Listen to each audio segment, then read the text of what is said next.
So this Opti that had water in it, see how rusty it is in there and everything?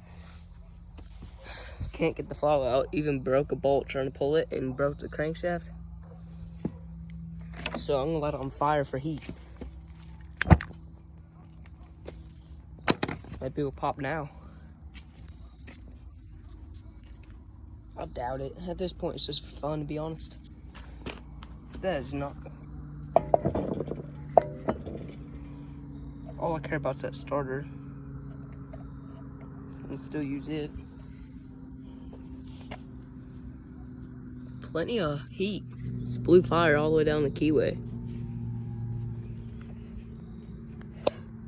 But, yeah.